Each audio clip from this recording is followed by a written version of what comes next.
How a brain stroke attacks you, what really happens inside. It was a beautiful Tuesday morning. Mr. Harrison, a 71-year-old retired history teacher, was in his garden tending to his prize-winning roses. The sun was warm and everything felt peaceful. He reached down to pull a weed, and that's when his world tilted sideways. The vibrant red of the roses suddenly blurred. He tried to steady himself, but his left hand wouldn't grip the trowel. A strange numbness crept up his arm. He opened his mouth to call for his wife, but only a garbled, nonsensical sound came out. Inside his brain, a catastrophe was unfolding. A tiny clot, no bigger than a grain of rice, had just lodged itself in a critical artery, cutting off the blood supply to a vital part of his brain. In that very moment, a war for his life had begun, and with every second that ticked by, he was losing. This is not a rare story. In fact, every 40 seconds, someone in the United States has a stroke. And what most people don't realize is that for every minute that blood flow is blocked, nearly 1.9 million precious brain cells die. They don't grow back. This isn't just an attack, it's a silent massacre happening deep inside the command center of your body. Hello, and welcome back to Senior Forward Health. I'm Dr. Miles. Today, we are going to take you inside the brain during a stroke. We will expose the exact ways it attacks and arm you with the knowledge to recognize this enemy before it's too late. Understanding what's happening could mean the difference between a full recovery and a life altered forever. So, what is a stroke? Think of your brain as a bustling city powered by a complex network of roads, which are your blood vessels. These roads deliver oxygen and nutrients, the fuel that keeps everything running. A stroke happens when one of those critical roads is suddenly blocked or bursts open. Without that fuel, the city's districts, the parts of your brain, begin to shut down. Brain cells start to die within minutes. This attack generally comes in two main forms. The first, and by far the most common, is called an ischemic stroke. This is the Blockade attack, responsible for about 87% of all strokes. It's what happened to Mr. Harrison. An artery supplying blood to the brain gets clogged, essentially starving that part of the brain. This blockade can happen in two ways. The first is like a problem developing from within the city's own infrastructure. Over many years, things like high cholesterol and high blood pressure cause fatty deposits, called plaque, to build up inside the artery walls. This is a condition called atherosclerosis. It's like the slow corrosion and narrowing of an old water pipe. Eventually, a piece of that plaque can break off, and the body, in its attempt to heal the injury, forms a blood clot right on that spot. If the clot is big enough, it completely blocks the pipe. No more blood flow. The second way is more like a roadblock caused by an outsider. A blood clot forms somewhere else in the body, often in the heart, especially in people with a condition called atrial fibrillation, where the heart beats irregularly. A small piece of this clot can break free, travel through the bloodstream like a stealth operative, and get stuck in one of the brain's smaller arteries. The result is the same, a sudden and devastating blockade. The second major form of attack is a hemorrhagic stroke. This is the breach attack. Instead of a blocked pipe, the pipe itself bursts.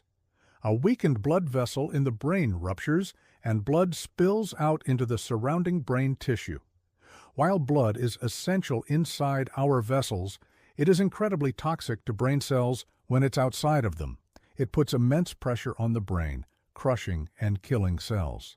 The number one accomplice in this type of attack is uncontrolled high blood pressure, which, over years, weakens the artery walls until they can no longer withstand the pressure. And then there is a third, very deceptive event called a transient ischemic attack, or TIA. Many people call it a mini-stroke. This is a temporary blockage. The symptoms are exactly the same as a full stroke: facial droop, arm weakness, slurred speech, but they usually disappear within a few minutes or hours. Because the symptoms go away, many people are tempted to ignore them. Please, I am begging you, do not make this mistake.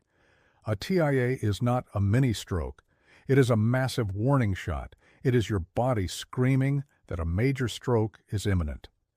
About 1 in 3 people who have a TIA will go on to have a major stroke within a year, with half of those occurring within just a few days.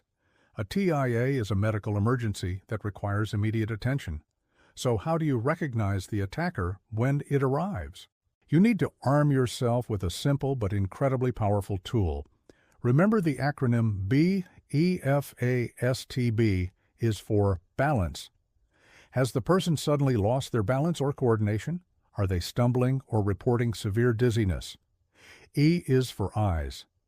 Is there a sudden loss of vision in one or both eyes, or are they seeing double? F is for face.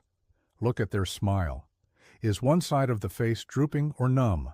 Ask them to smile. If it's uneven, that's a red flag.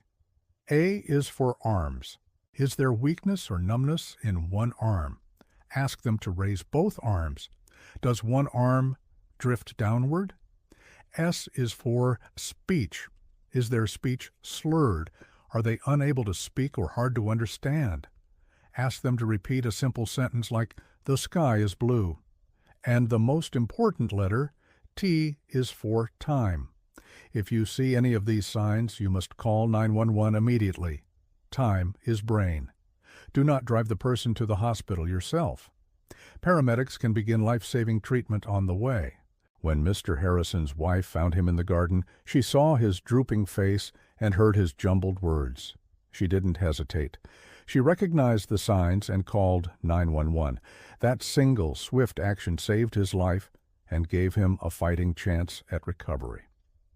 The empowering news is that up to 80% of strokes can be prevented.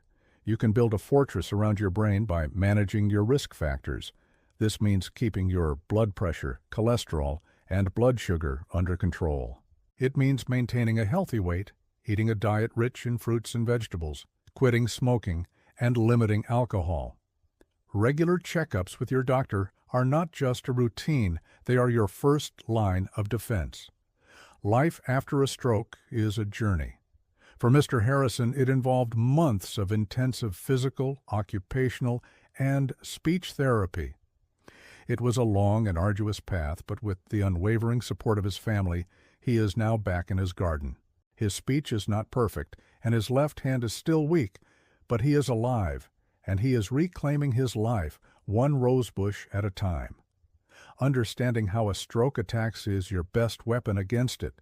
Recognizing the signs with BEFAST is your shield. And acting with decisive speed is how you win the war. Please do not keep this life-saving information to yourself. Share this video with your family and friends. You never know whose life you might save. If this was helpful, give it a like and subscribe to our channel for more vital health updates. If you or a loved one has been affected by a stroke, please share your experience in the comments below. Your story could give hope and strength to someone else on their journey. Thank you for watching. Take care, and let's work together to protect our brains.